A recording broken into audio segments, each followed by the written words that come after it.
kali ini kita kedatangan narasumber hebat dari ahli gizi dan juga pihak Kementerian Kesehatan yang akan berbincang mengenai isu stunting di Indonesia saat ini.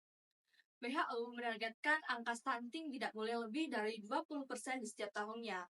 Dengan melihat situasi dan kondisi di Indonesia saat ini, kita akan membahas stunting bersama dengan narasumber yang telah hadir bersama di pagi hari ini.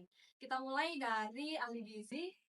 Nah, tentunya ahli gizi ini banyak menemukan kasus-kasus stunting di Indonesia.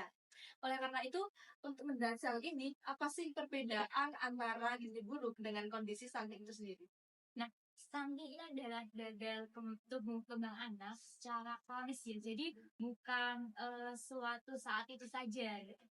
Kuncinya kan ada di 1000 hari pertama kehidupan ya. Jadi anak itu belum bisa dikatakan stunting apabila dia belum berusia 2 tahun gitu.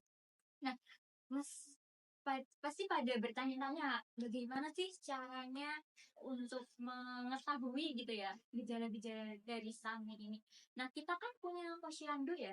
Ya. Posyandu itu bisa kita gunakan untuk monitoring atau memantau tumbuh kembang anak gitu ya.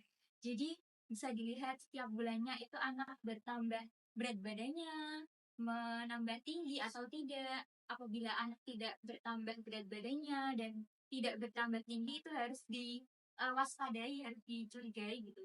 Apabila anak sudah berusia 2 tahun dan tidak bertambah berat badannya dan tinggi badannya tidak bertambah, itu harus segera dikonsultasikan kepada dokter dan ahli gizi gitu. Jadi stunting ini tuh bukan tentang masalah fisik doang ya, tetapi tentang kecerdasannya juga. Karena kecerdasan perkembangan kognitifnya terganggu, maka harus diketahui secara dini gitu. Oh, baik, jadi itu merupakan penjelasan dari ahli gizi. Nah, beralih kepada pihak Kementerian Kesehatan, bagaimana tanggapan Anda mengenai kondisi stunting pada tahun 2024 ini? Kalau dari saya pribadi sebenarnya agak menyedihkan ya di tahun 2024 ini, tapi pembahasannya masih mengenai area gizi buruk.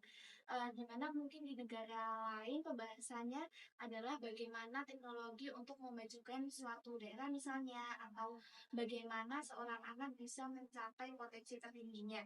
Sedangkan pada forum ini, kita masih membahas mengenai bagaimana seorang anak bagaimana bisa tumbuh.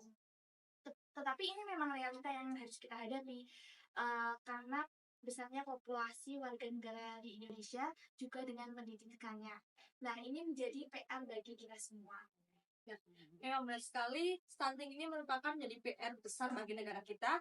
Oleh karena itu, bagaimana menurut Anda sebagai Kementerian Kesehatan, apa upaya untuk mengurangi angka kejadian stunting di Indonesia ini? Beberapa upaya yang mungkin dapat dilakukan untuk mencegah atau mengurangi angka kejadian stunting yaitu termasuk edukasi, kemudian promosi praktik pemberian makanan pendamping ASI, kemudian praktik sanitasi dan akses terhadap air bersih, serta pendekatan yang melibatkan beberapa sektor seperti pendidikan, kemudian kesehatan, dan pembangunan ekonomi. Nah, ini adalah PR besar yang memerlukan kolaborasi dari berbagai pihak.